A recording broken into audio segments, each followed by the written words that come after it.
You are listening to Hit Play, Not Pause, a feisty menopause podcast for active, performance-minded women. I am your host, Celine Yeager.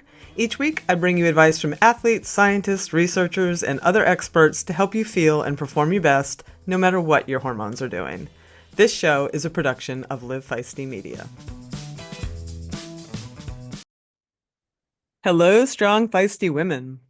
Welcome to Hit Play, Not Pause, the show where we are constantly reminded how little we actually know. I have another one of those mildly infuriating shows for you today. But before we get to that, I just wanted to take a moment and thank everyone who came up to me and thanked me for this show and my work with midlife and menopausal women and was just so wonderful at the Daydreamer Ultra Run a couple of weeks ago. As many of you know at this point, I took my own advice last December and I signed up for a 30K ultra run in Patagonia, Arizona called the Daydreamer. And I know that 30K is not super long as ultra trail runs go, but for someone like me who is more of a cyclist and who generally only runs around 10K, it was definitely a stretch. And I've never actually run an off-road event that long, and I've never run one outside the East Coast. So I knew I'd face some unique challenges coming in from a winter in Pennsylvania and dropping into the Southwest with heat and altitude and high pollen, and I wasn't actually expecting the high pollen. But, all of those things, yes, they were challenging. But man, it was really awesome. It was incredibly beautiful, and it was incredibly fun, and it was just really great to engage my body and my mind in a fresh new adventure. And with the help of my coach, Marnie Sambal, I trained up for this thing and I stayed totally healthy and injury-free.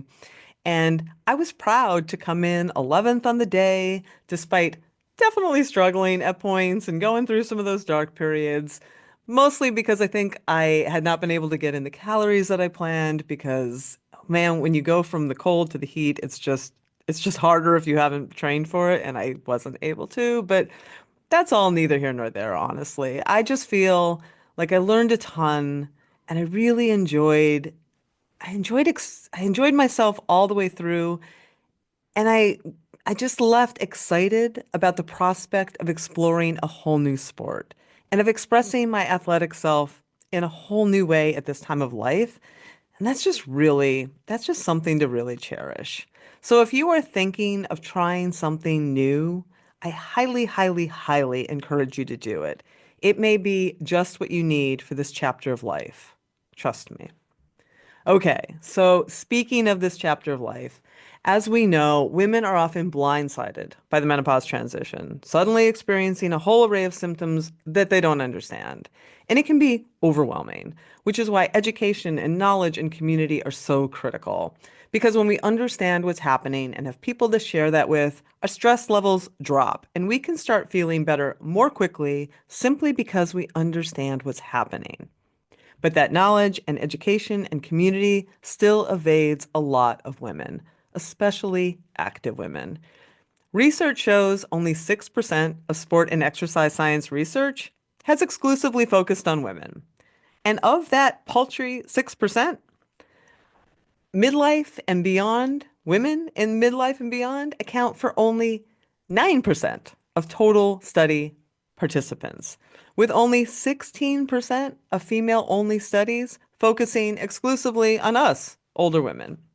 This is all despite the fact that when you look at the fields of women in endurance sports and strength sports like CrossFit, 40 plus women are showing up in greater numbers all the time.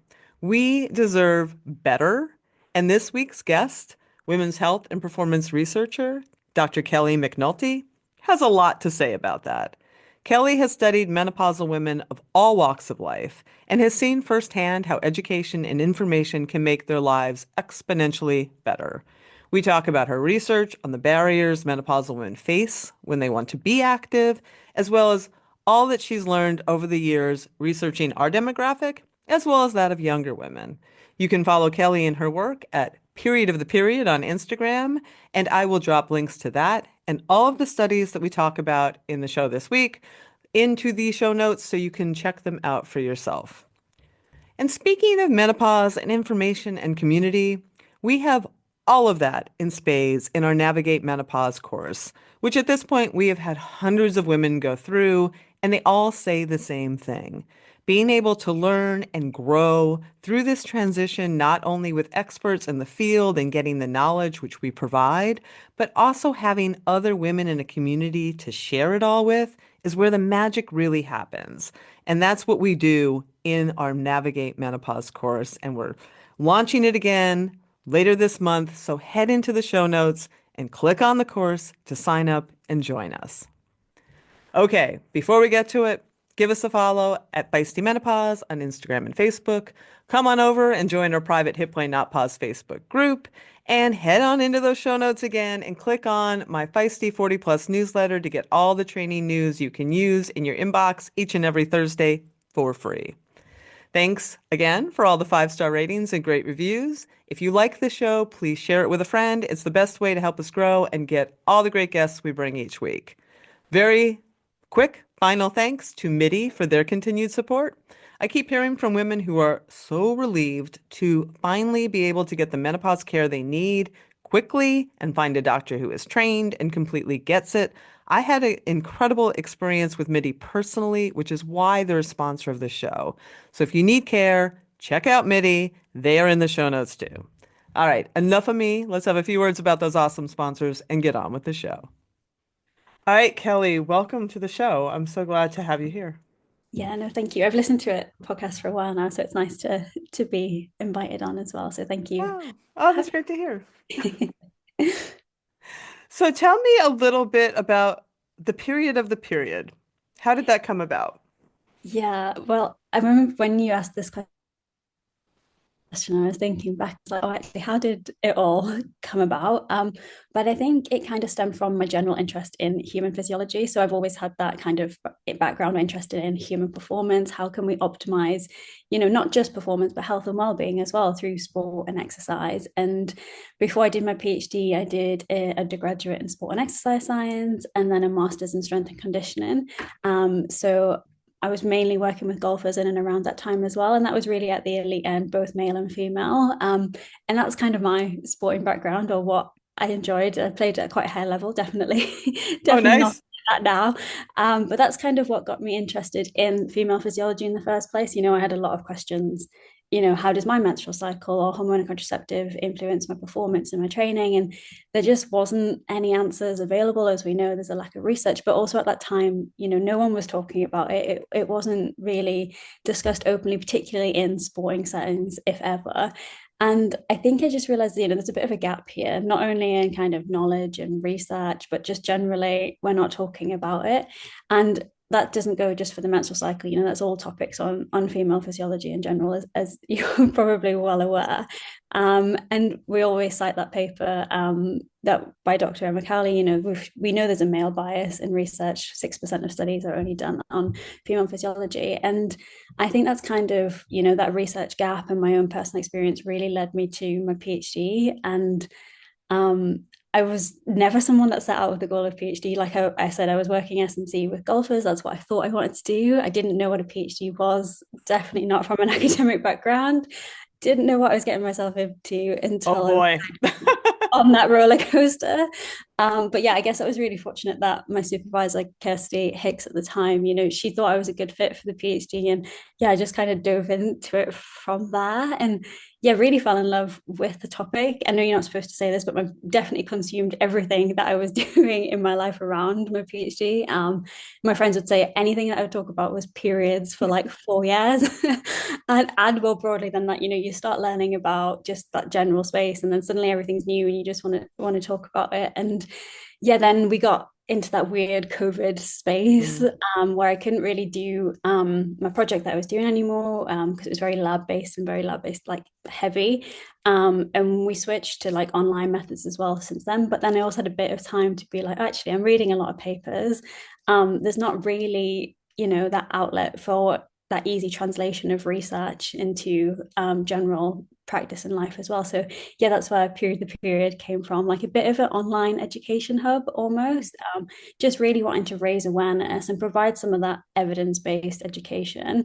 So yeah, anything on the menstrual cycle, hormonal contraception. Sorry, I'm aware that was a really long-winded Oh no, that's way okay. of telling you started, but yeah.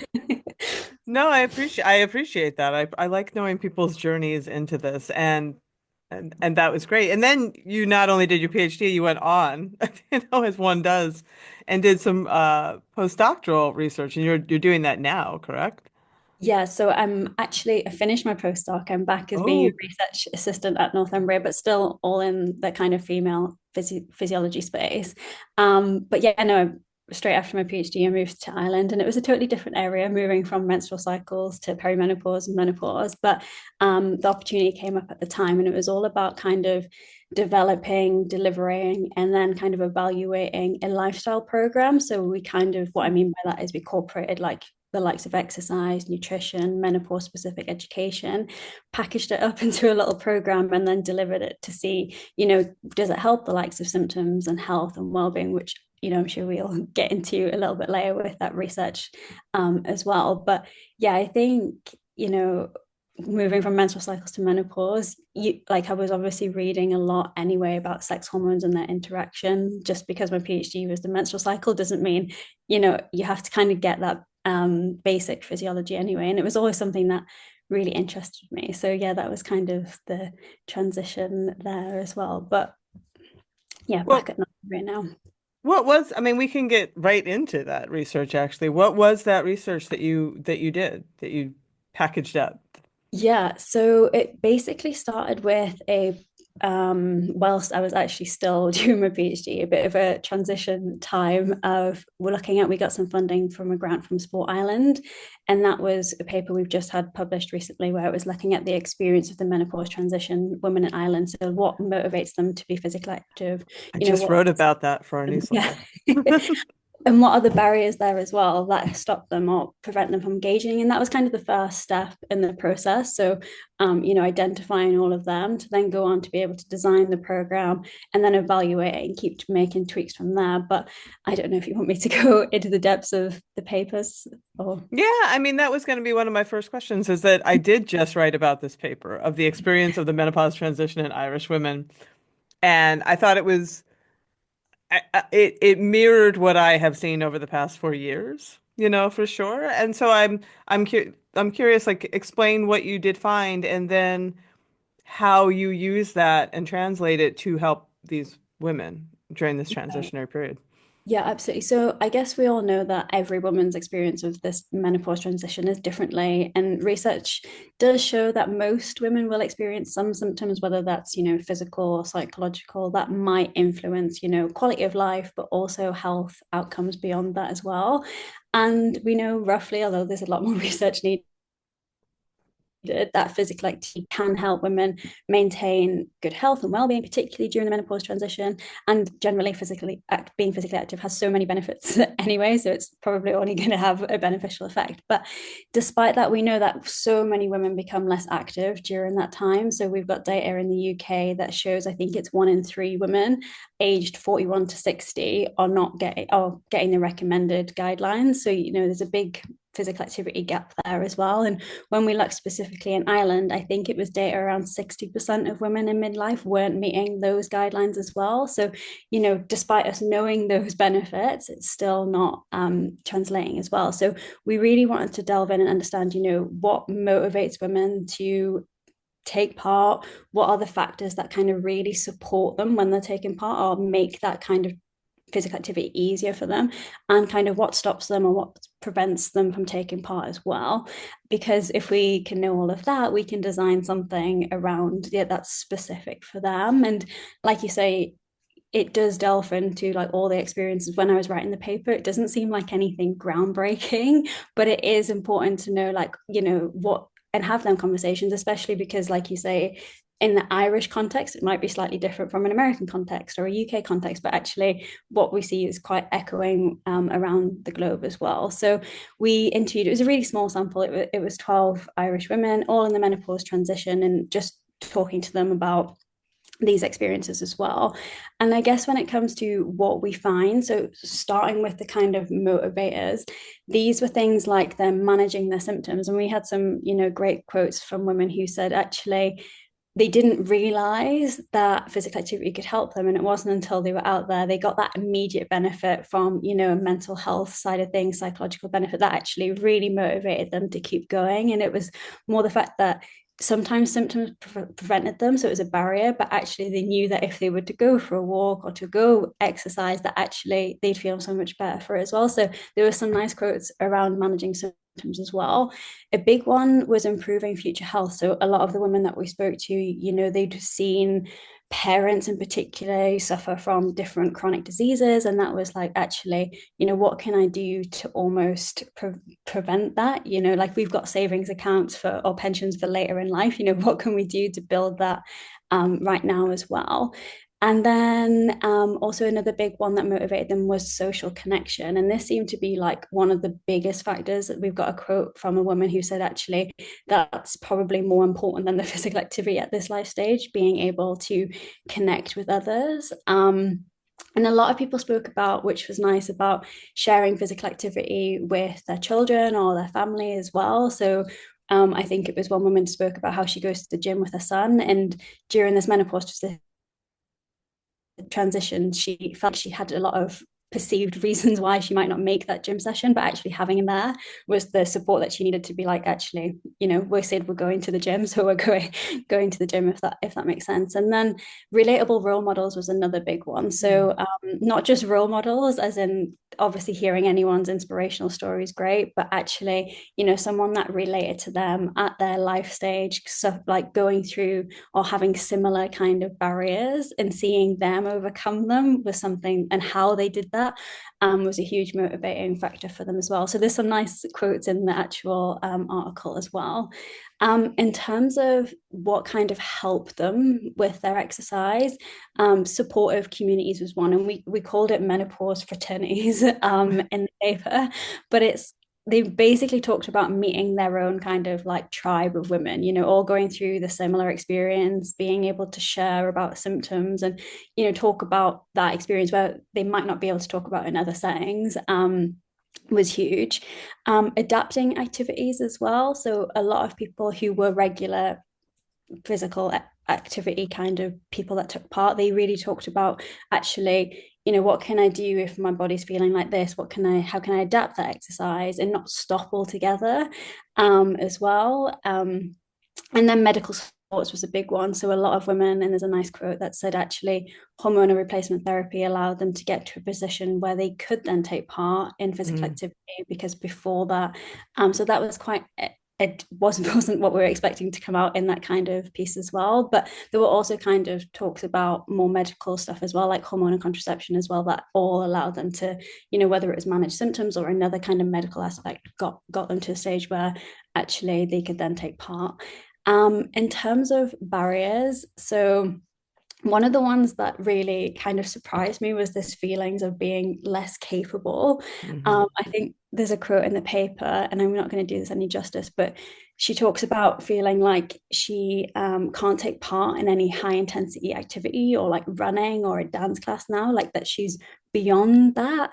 Which, that she wouldn't feel as if she was able to do that now as she would have when she was older. And I thought that was, really sad, like listening to that she only felt like she could walk or do certain activities. But yeah, so that was that perceived capability piece as well was huge. Menopause symptoms was obviously a big barrier. So whilst it was a motivating factor for them to get out, it also did, limit them engaging as well. Time related issues was, of course, a big one. That sandwich generation, managing children, older parents as well, and just having that time to yourself to actually exercise, that was, huge.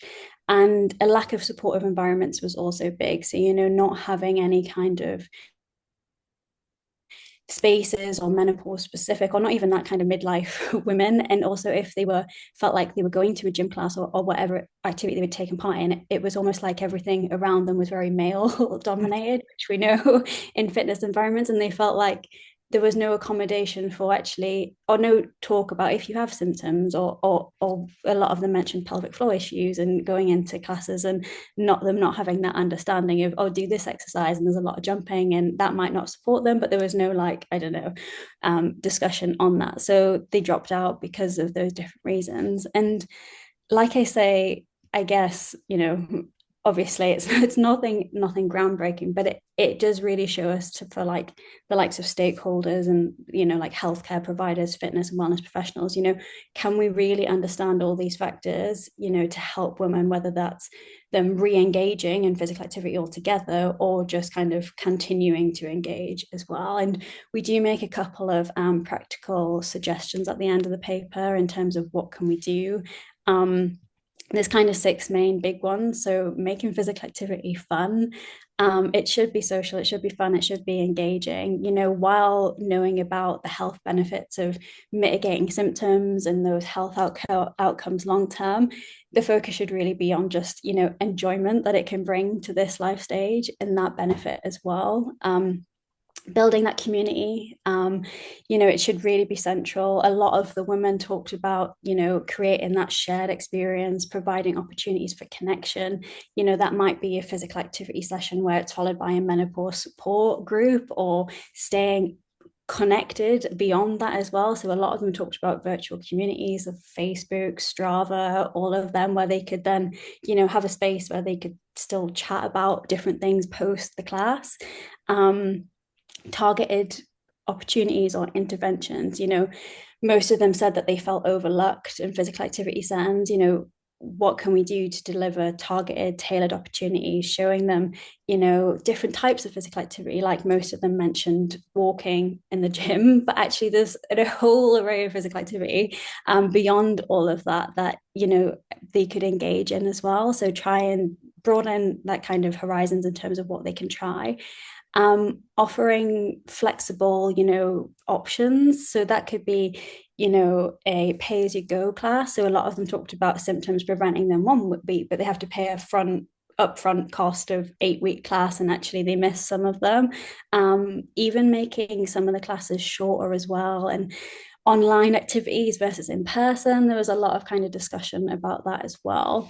What was interesting that came up as well is the need to create kind of these welcoming, non-judgmental, but crucially, all of them mentioned women-only spaces, Mm. which,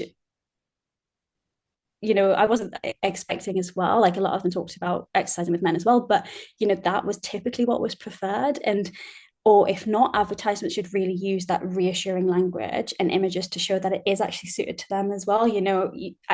When I was doing this project and when we come to making the program, there were just no images anywhere that showed women in their 40s and 50s actually exercising. And it was like, these images like were so people that were doing, and I don't want to put it down, but like walking or lifting a little pink dumbbell, and it was just like that's not what these women can be doing and want to do. And it was really difficult for me to find them in images. And I know when we look at, if we take it into the gym space, we look at just men with muscles everywhere on any class or any kind of activity. So yeah, having that language and that imagery to showcase that class or that activity is also a space for them was really key.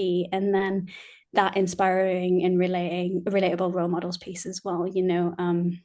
We talked about it a lot. Like we went on Canva a lot for them images, and there just wasn't anything there. So yeah, just giving them that space for them stories and that imagery as well around relatable role models. So yeah, I'll stop rambling about the paper. It's No, open that was access, so that was a everyone can great see synopsis. it. And I will link it into the show notes. And I did just do a newsletter on it because what occurred to me when I was reading it is there's a book, I don't remember who wrote it. It was it's sort of like a businessy self-help book in the States. It was popular called The Obstacle is the Way. And it just kept rattling around in my head because so many of the benefits were barriers. Do you know what I mean? When you flip them, they were like two sides of the Yeah, same coin.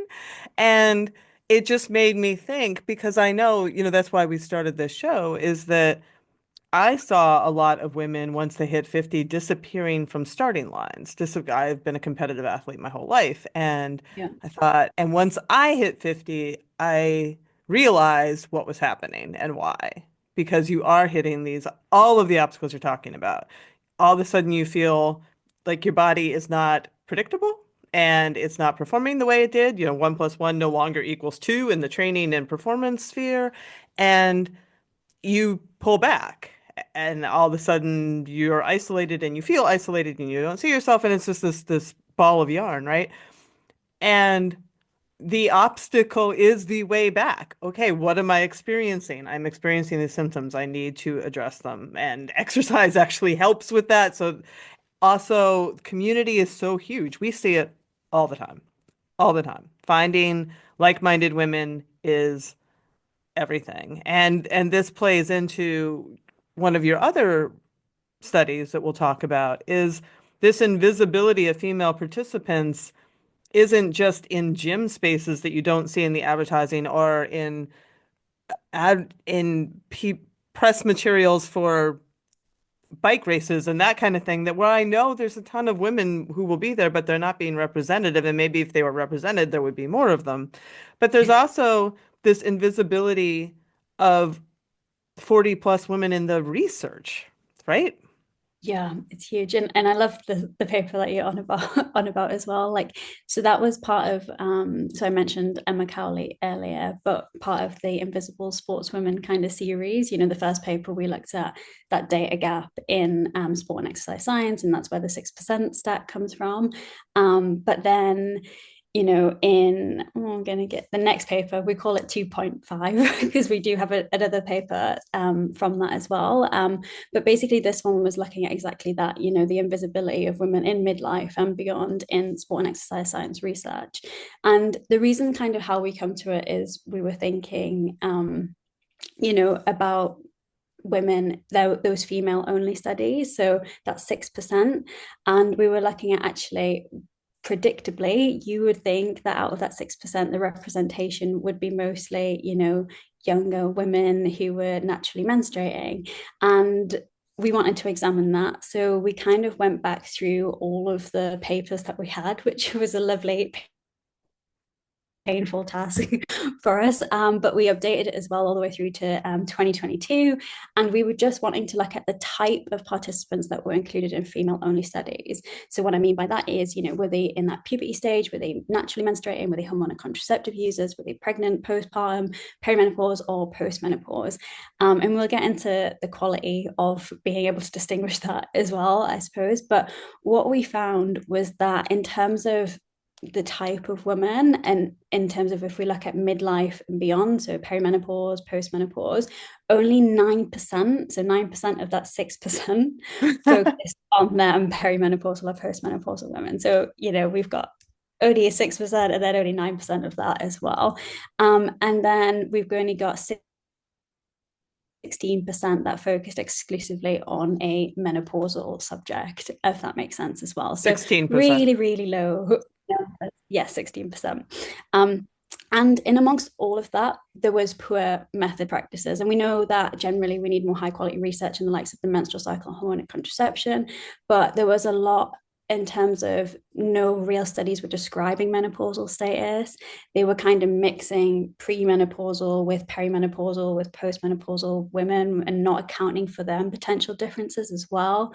There's a failure to report on the criteria in terms of hormonal replacement therapy or hormonal contraceptive use and everything in between. And that really, not only do we have that really small amount of women, research on women in midlife and beyond, but actually the translational reach of that is then hampered by the low quality that we've got as well.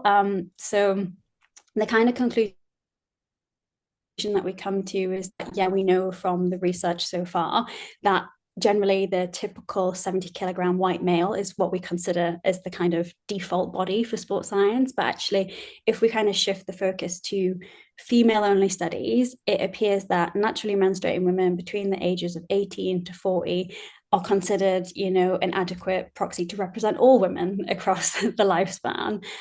So we really hope that this paper acted as a bit of a call to action for the research side, to bridge that current huge data gap that we've got as well. And in the paper, we talk about some of the potential research questions, like the influence of perimenopause, postmenopause on participation, like what we've just been talking about, but also the role of exercise and nutrition and to manage symptoms. Like, yes, we know that could potentially help, but we need so much more research looking at that interaction and specific symptoms and specific strategies as well, but also health outcomes during postmenopause and beyond as well.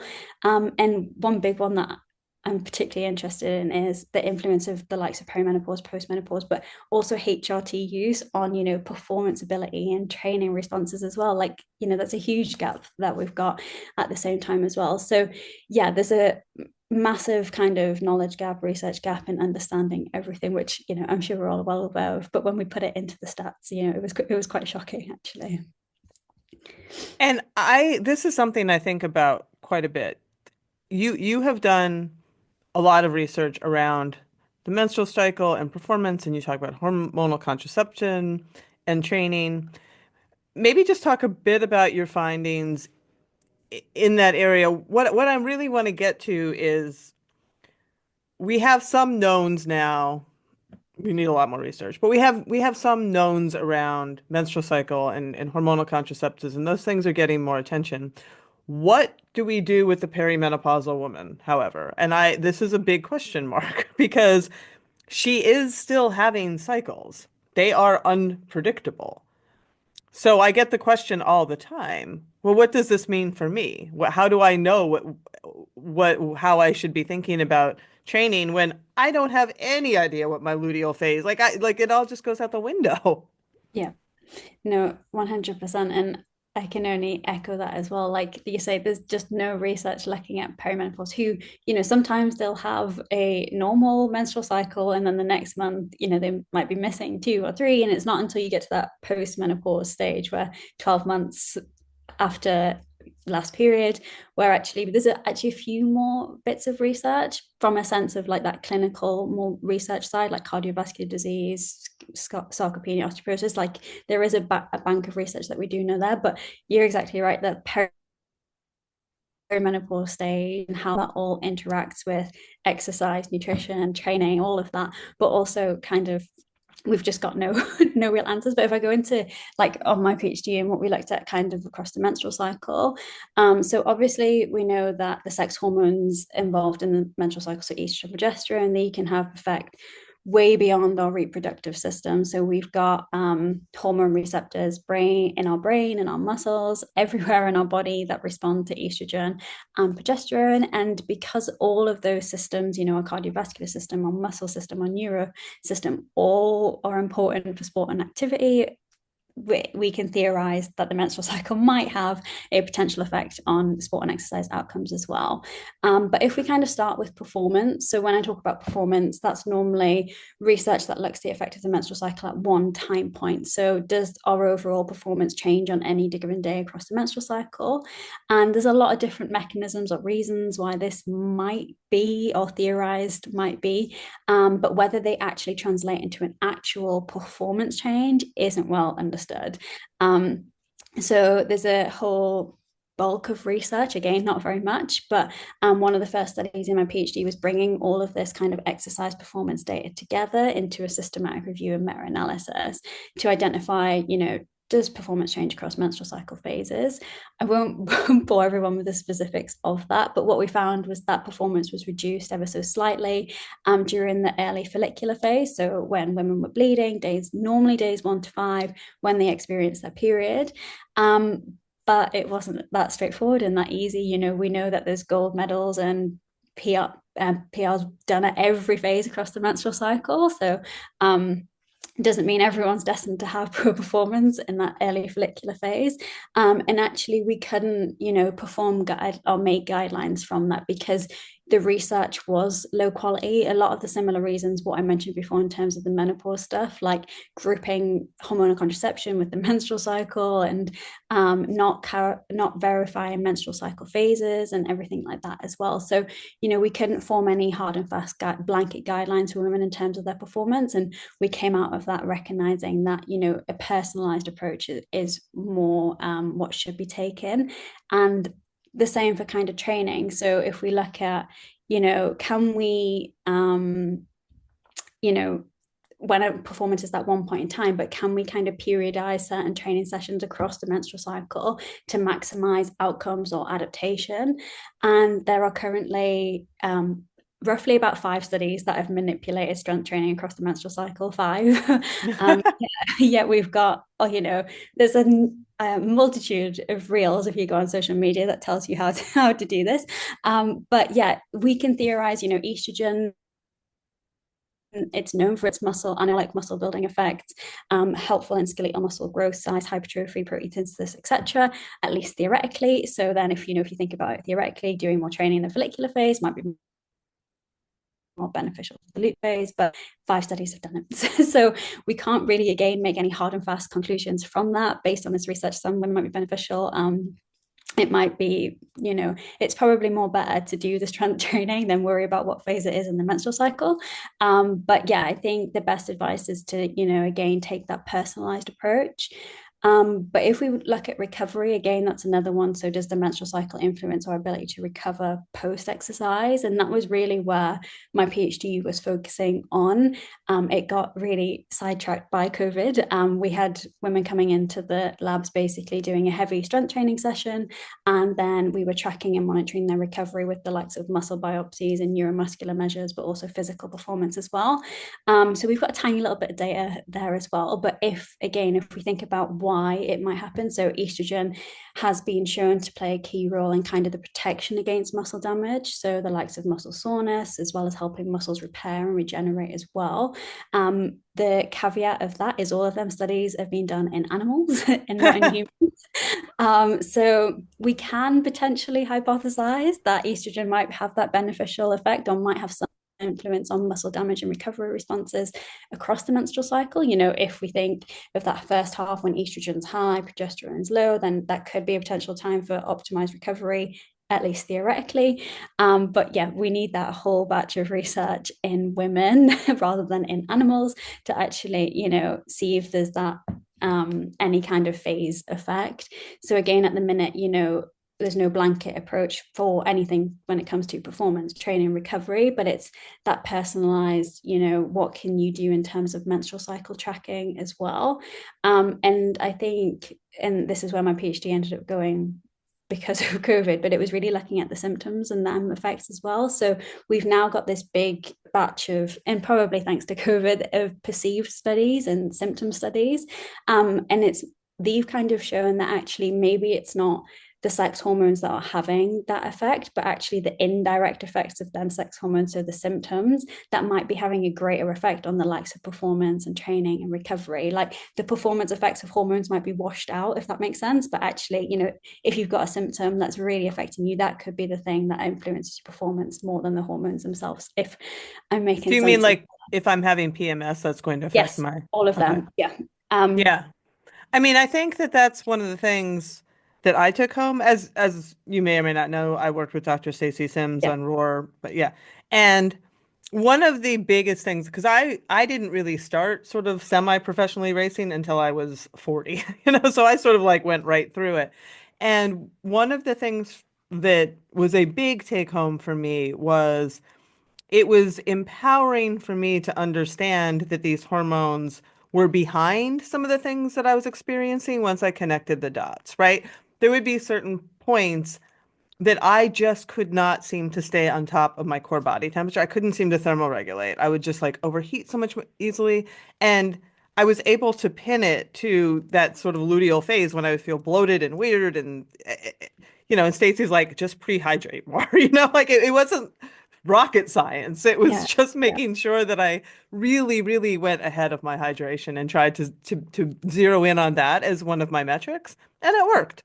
Yeah, no, 100%. And it's so interesting because I almost wish we had a qualitative aspect of the study that I had during my PhD in terms of some women were coming into the labs and being like, oh, actually, I'm really hot. I don't feel like I can resist, like do as much exercise as I was doing. Or some of them were saying, oh, my coordination feels really off when I'm doing these jump measures. And, it would have been interesting to have that to go alongside. But I Yeah. do think you're right, being aware, like, it by no means groundbreaking. Like we've all programmed for years around symptoms, but the difference and factor is not menstrual cycle symptoms. We've never talked about it. We've never really understood it. We've never really tracked menstrual cycles in a sport and exercise setting. So, like whilst managing around symptoms isn't really a new concept. It is to some degree, especially when it comes to female physiology, and being able to have them conversations. So, yeah, I definitely agree. Like tracking the menstrual cycle and learning your own patterns, and then figuring out ways, like what you just said about the pre-hydrating, is all just kind of when it comes down to that individual level. And I guess all of that's going to be way better anyway than reading a study that's not actually conducted on you, and it might be something totally different. And yeah, really taking in kind of your own individual experience, I think it is key. And also like being aware of how you track your menstrual cycle. Like obviously, I think menstrual cycle tracking is great, and we've had this huge boom in it recently. But what I don't really think, in terms of especially in an elite sporting setting that we talk about, is the potential negatives of menstrual cycle tracking as well. I've seen it firsthand in terms of, suddenly you're going through your menstrual cycle, not noticing any symptoms, and then you start tracking, and we discover all these symptoms, and we've probably created more of a problem than we have a solution. And I just think when it comes to menstrual cycle tracking, you need that kind of balanced education of, yes, these are the benefits and this is what it can provide you, but actually these are some of the potential negatives. And how do we track? Is there a tool, out there that is, fit for purpose right now? Potentially, maybe not, especially at that elite end side of things as well. So yeah, it's all about, and also the data and ethics of menstrual cycle tracking, we don't talk enough about as well, and all of that. So yeah, I think yeah, definitely like tracking your own menstrual cycle and knowing individual changes. But I'll stop rambling. Yeah, and I also, I mean, what you're saying, if I'm understanding it correctly, mirrors what I see with some people with the Whoop straps or the Oura rings or any of Garmin's or any of that. They're like, my watch is telling me that but I feel great. I'm like, go with how you feel. Just go with that second part. I mean, it's interesting. Like data is good in to a certain extent, but it can also cause its own set of worries that we wouldn't have if we weren't looking at numbers. I think it tuning in is always primary, in my opinion. Yeah, no, absolutely. And I agree. And it's the same kind of story that we found with the hormonal contraception side of things as well. When we did a similar review in terms of the menstrual cycle on hormonal contraceptive use and performance. And we saw a slightly reduced performance in those who were taking oral contraceptive pill compared to those who weren't. But again, just like the menstrual cycle, it was low quality data. There was only a small amount of data. There was a big crossover between in terms of between study variants as well. So we couldn't make that blanket guidelines on those effects. And I recently was part of a study with David Nolan as well, who was looking at strength training basically with hormone contraception. We've all seen on social media those kind of scaremongering from hormonal contraception on particularly strength adaptation gains. And we put that into a big review. And again, we found no real difference between those who were on hormonal contraception compared to those who had a natural menstrual cycle in terms of strength training outcomes, which is a positive. I mean, we put that out on social media and it got more backlash and and not many people liking it. But it was actually a nice positive finding. Hormonal contraception doesn't influence in that at the broad level, but it's all again about your individual journey. And the same with recovery. During my PhD, we looked at the recovery responses in pill users or contraceptive pill users compared to naturally menstruating, and we did see some kind of pattern for a reduced recovery compared to naturally menstruating. But again, we had really small numbers, and we need a lot more research. So it all comes down to the individual again, and you can track hormonal contraceptive use in a similar way to kind of menstrual cycle tracking. It's just a little bit of an adaptation, a bit different, but yeah, and I think that's where it also echoes what your original question into kind of perimenopause and just being really in tune with your body and what's going on, and reading as much research as you can, and then being like, actually, what does apply to me or what doesn't, and what can I take from this, and what can I do instead. And it's a lot of hard work. Like, we all don't want it. We'd rather just be told like do XYZ, and yeah, but unfortunately it's just not that easy, and I don't know if it'll ever be I, blanket guidelines for everyone. I don't But think so. There's too many variables. yeah, But that did. dovetail into a topic that I wanted to make sure we covered because a lot of perimenopausal women, hormone therapy for perimenopausal women is a sticky wicket, right? Because some women don't respond well to layering hormones on top of already erratic hormones, so they don't feel good on traditional menopausal hormone therapy. So you sit in the societies and people will be like, well, then shut down the ovaries and just give them a steady stream of it using oral contraceptives. And a lot of women have success with that and they feel good. And if you're looking at that through the prism of performance, it seems to me that if you are at this point where you are like, I cannot deal with how I'm feeling, somebody help. If you go on oral contraceptives, that is going to improve your training and performance irrespective of whatever study findings are, right? On, Yeah. yeah, 100%. Yeah. And it echoes one of our points we made on the oral contraceptive paper and performance in terms of, if a person is using a hormonal contraception to prevent a pregnancy, then that a pregnancy is going to have a way bigger effect on your performance and your training than taking a hormonal contraception. And I guess it's the same here. If you're failing, if you can't get out there training because of XYZ symptom, then using hormonal contraception or hormone replacement therapy and get into a place like what we mentioned at the start where you can train, it's going to have a bigger influence on performance. And yeah, so yeah, I definitely agree with what you're saying 100%. is there any research on the IUD specifically? No, so there's a lot more research. So when we talk about in terms of research in hormonal contraception, we mainly talk about the oral contraceptive pill, and that's because there was a paper back in 2018 that basically found most female athletes were using the oral contraceptive pill, and naturally, because it's got a bigger use, the studies focused on that. There was actually a study come out by Tessa Flood recently that shows that actually that's still the case in terms of where the research is. Like, it's all concentrated in oral contraceptives. I think it was 60% of performance-based research is on oral contraceptive pill, and I think it was only 5% that were on those long acting hormonal contraception, so likes of the IUD, which we actually, I think in practice what I'm seeing a lot more is more people staying away from the combined pill and actually Yeah. using different types of hormonal contraception. So yeah, we need the whole big push for research on those different types because it is really just concentrated on that oral contraceptive pill, which is a shame. But yeah. I feel like we need more research on progesterone in general. I feel like this other sister hormone just gets blinded by the glaring sun of estrogen, where I'm just like, well, seems like it's important. Why aren't we talking about it more?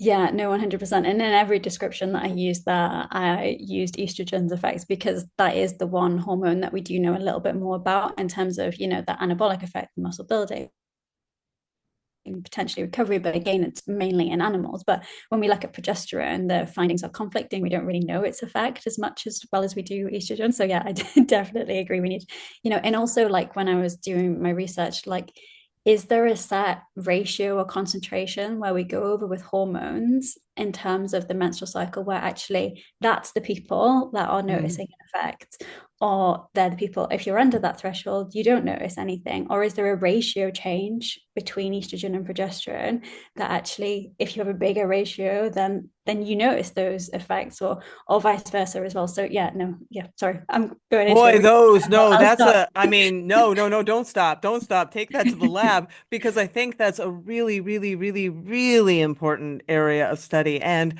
if you want to go further with that, what puzzles my mind often is that we know, and this is, people are battling on social media about the benefits or not benefits of hormone therapy for brain health, heart health, all those things, right?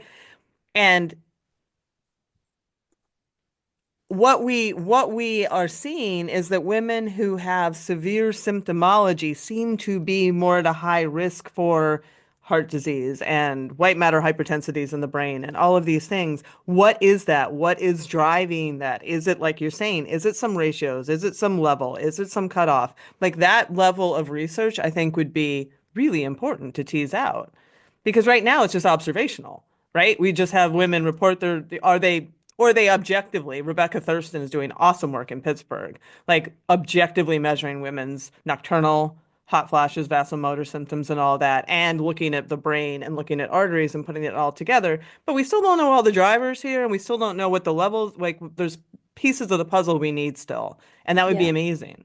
Yeah, no, 100%. And, them larger data sets in terms of where we follow women across the lifespan, like imagine if we had a set that followed a woman from puberty through the menstrual cycle, or if she used hormone contraception, and then potentially pregnancy, postpartum, and then into perimenopause. Like there's not a big data set that looks at collecting hormone concentrations and general health Mm. outcomes and well-being in women, which is crazy and such a huge gap. But yeah, no, just yeah, I couldn't agree more. And I Yeah, think go ahead. you go. I was just gonna say, like the findings that we found in that first study in terms of motivators, facilitators, and barriers, like it is also echoed at certain other life stages in women's health. So if you think about puberty, like a lot of the barriers are actually similar in pregnancy and postpartum as well. And it's more like actually, that whole female life cycle that it is the same kind of barriers crop up at certain stages as well, which I think is really interesting. It is really interesting. What was I going to say? What we were talking about? I have a I've producer that can lost your cut train this of out thought. because I was just going to say something. Um, and it left me. What were we talking about before? We were talking about you were going on hormonal replacement therapy and kind of big data in terms of the Pittsburgh study, and yeah, I don't know. Oh, Go, I go. know, I know, I know. Sorry, Carrie, you can cut that part out. You Um, one as we were talking about all of that and looking at women, and I think looking at women across the lifespan would be amazing. It would be a moonshot. One of the things I think would also be interesting to tease out is that, and a show on this is dropping very soon. It will have already aired by the time this comes out. Is that I talk to one of our resident reproductive endocrinologists a lot about hormone testing and hormone levels. That's a big thing right now.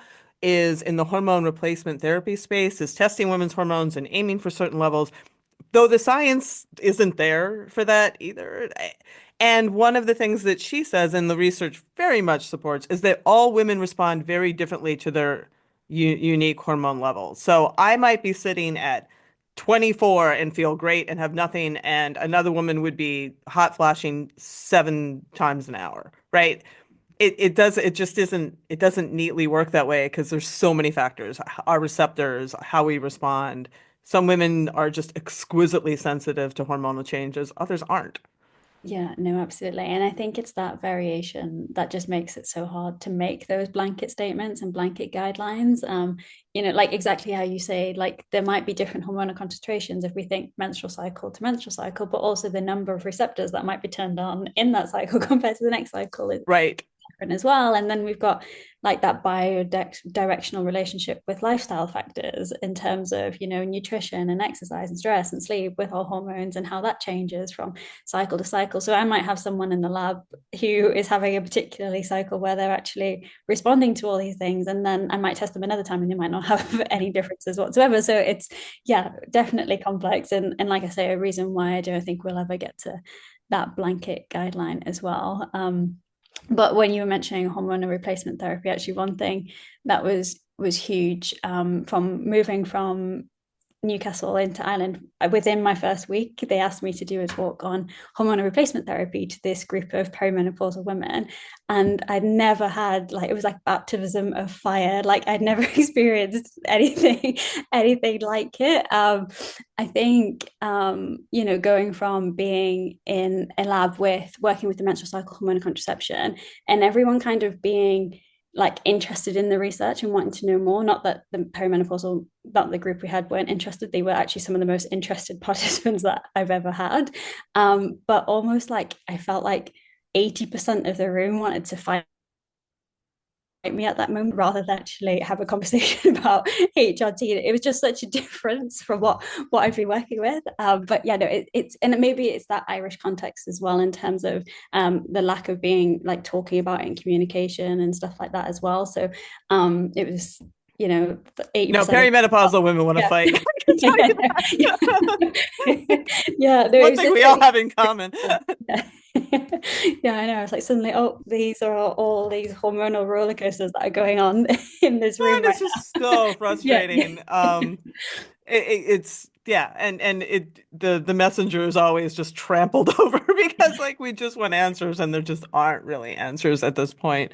But Yeah, I am so appreciative of people like yourself who are in the ring, like literally doing the research and looking at these big questions because it's way past time that yeah. we Absolutely. I definitely agree. And just on about that, like that was one of the things that when I started the menopause work was, not having that lived experience in it at all. And I felt like it was very like not judged, but almost like, oh, you don't know Yep. what I don't know. I have no no idea.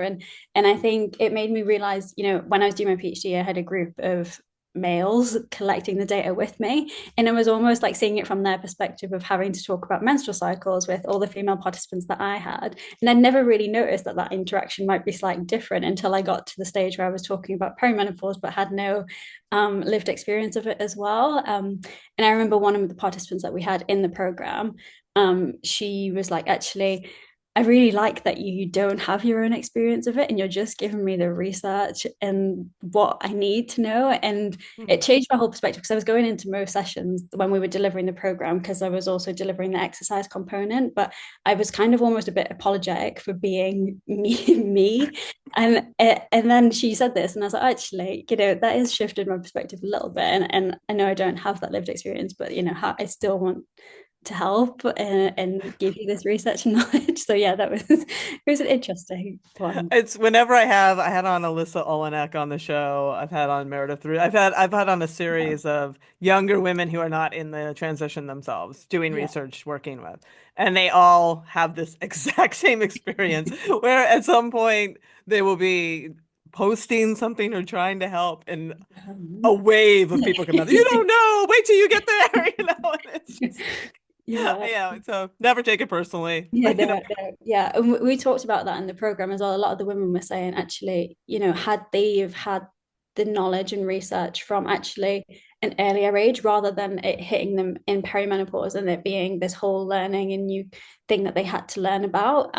If it had been started, in their 20s and their 30s and gathered that information and knowledge, like would their experience have been any different Yeah. or not or whatever as well. So that was another thing we talked about during the program as well. Well, knowledge is power, and knowledge also, in my experience, helps manage symptoms. Like I did not know anxiety was a early symptom of perimenopause at the time. And once I learned that what I was experiencing was because of what was happening under the hood with my hormones, I felt better immediately. Even though I didn't do anything else, I was like, oh, okay. Like I know how. And that's why when you talked about performance and the menstrual cycle and all that, I'm like, okay, but man, the brain's a powerful tool, Yeah, and like what's going on upstairs affects everything downstream, affects how you're experiencing your period, how you're experiencing everything. I'm not saying that you can control all of that, you know what I'm saying, but yeah, it's part of the equation yeah, absolutely. that is a black box almost. Yeah. It's, yeah, Yeah, and I think that was one thing that stood out for me during my PhD as well. Like I was solely blinkered at the start on sex hormones, looking at estrogen, looking at progesterone, looking at their concentrations. But COVID gave me that time to be like, actually, there's that wider picture, what are the perceived effects and what are the symptoms and what are the things outside of just purely sex hormones that actually are having an effect here as well. And during the lifestyle program that we ran in Ireland, it was only for 6 weeks. And if you think about that, that's such a short amount of time. And symptoms halved in that time. And that wasn't anything, in my opinion, physiologically changing and doing something. I think it all come from that education and that knowledge gap and the women having that collective and communicative experience, the social side of it. And they felt better for it, like what you said there as well. And I remember when we were looking at the results, we were like, this is like a huge drop in symptoms. Like obviously, like what was going on, it probably wasn't enough 6 weeks to actually have a meaningful effect on actual physiological and symptoms and different things, and we don't know enough about all of that as well. But yeah, they halved, and that was huge for these women as well. So yeah, just while you were on that, it reminded me of that. I love that. I love that. And that I 100% agree with all of that. We know so much about how community and understanding and knowledge and all of that being seen affects our stress levels, and stress levels exacerbate symptoms. Like those are easy dots to connect, you know? So yeah, that's great. I really, really enjoy your research. I enjoy everything you're doing. Is there anything that we haven't talked about that you wanted to make sure that you left women with in this conversation? No, I think all good. Thank you for Excellent. being on as Thank you well. so much. What are you working on now? So I'm got a few different projects mainly in the menstrual cycle, but one of my big ones is looking at taking over from a postdoc that left. It's female veteran brain health, which is Oh, totally different from what I've been doing, but it's across the life cycle and menopause again as well. So yeah, but still really interested in, we've got our studies going in menstrual cycle, hormonal contraception. It'd be nice to get some of my PhD continued in terms of the recovery that all got ruined because of COVID, but we're slowly chipping away at that. But yeah, the female veteran brain health is the big one at the minute. well, that's huge. We Yeah, know that there's so much research on that trauma component. Even early adverse childhood experiences, all of that have such long tail effects. So I'm really yeah, interested to see what you find there. yeah. No, it is an interesting area, and how the menopause links into it. Yeah, it's quite interesting. So Well, thank you so much for coming on. Thank you for your work, and I look forward to following what you do. no, great. Thank you for having me. Hello, strong, feisty women. Welcome to Hit Play Not Pause, the show where we are constantly reminded how little we actually know. I have another one of those mildly infuriating shows for you today. But before we get to that, I just wanted to take a moment and thank everyone who came up to me and thanked me for this show and my work with midlife and menopausal women and was just so wonderful at the Daydreamer Ultra Run a couple of weeks ago. As many of you know at this point, I took my own advice last December and I signed up for a 30K ultra run in Patagonia, Arizona called the Daydreamer. And I know that 30K is not super long as ultra trail runs go, but for someone like me who is more of a cyclist and who generally only runs around 10K, it was definitely a stretch. And I've never actually run an off-road event that long, and I've never run one outside the East Coast.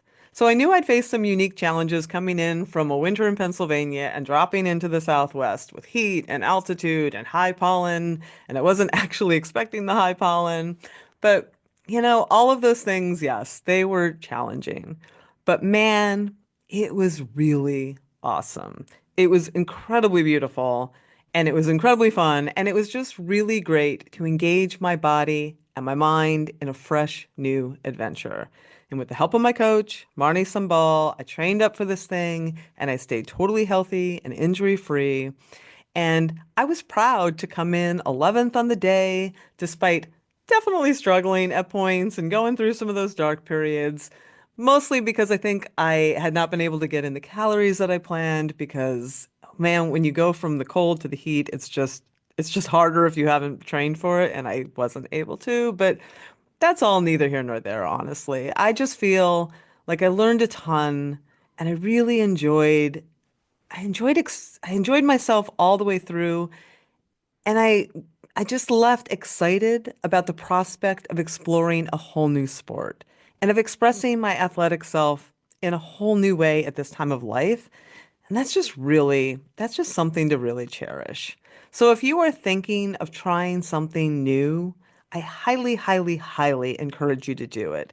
It may be just what you need for this chapter of life. Trust me. Okay, so speaking of this chapter of life, as we know, women are often blindsided by the menopause transition, suddenly experiencing a whole array of symptoms that they don't understand. And it can be overwhelming, which is why education and knowledge and community are so critical. Because when we understand what's happening and have people to share that with, our stress levels drop and we can start feeling better more quickly simply because we understand what's happening. But that knowledge and education and community still evades a lot of women, especially active women.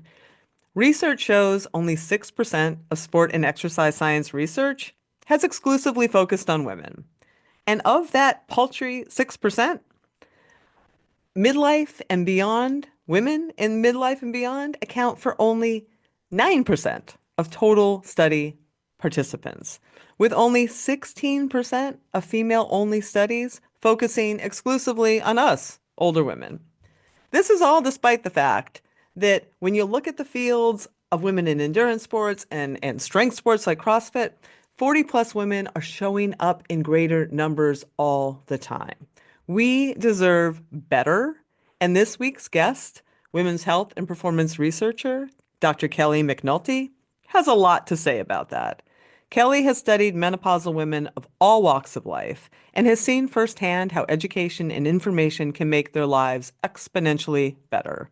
We talk about her research on the barriers menopausal women face when they want to be active, as well as all that she's learned over the years researching our demographic, as well as that of younger women.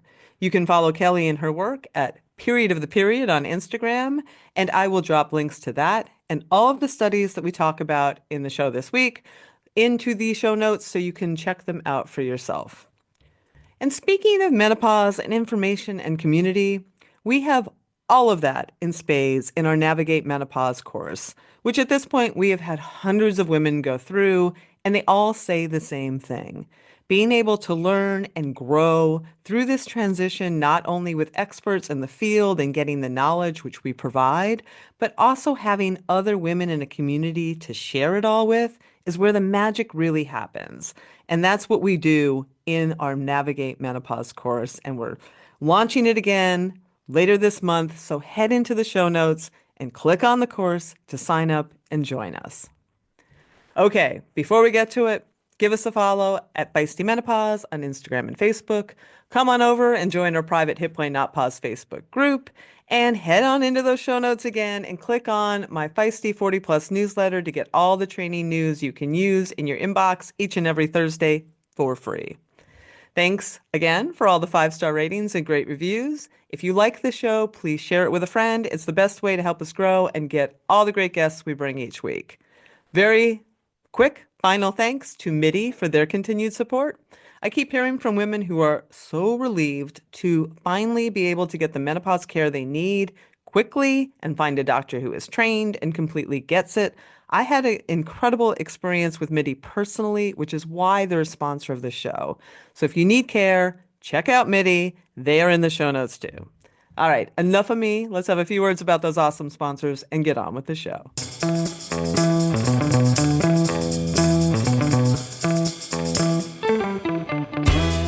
You've been listening to Hit Play, Not Pause, a feisty menopause podcast for active, performance-minded women. I'm your host, Celine Yeager. The show is edited and produced by the strong, talented, and amazing women at Live Feisty Media. Follow us on social media at Feisty Menopause, and please help us spread the word. Screenshot and share this episode on your social media channels with the tag @FeistyMenopause. Share the show with your friends, and please subscribe, like, review, and rate this show wherever you get your podcasts. Word of mouth and good reviews make it easier for other listeners to find. Thanks for listening, and as always, stay feisty.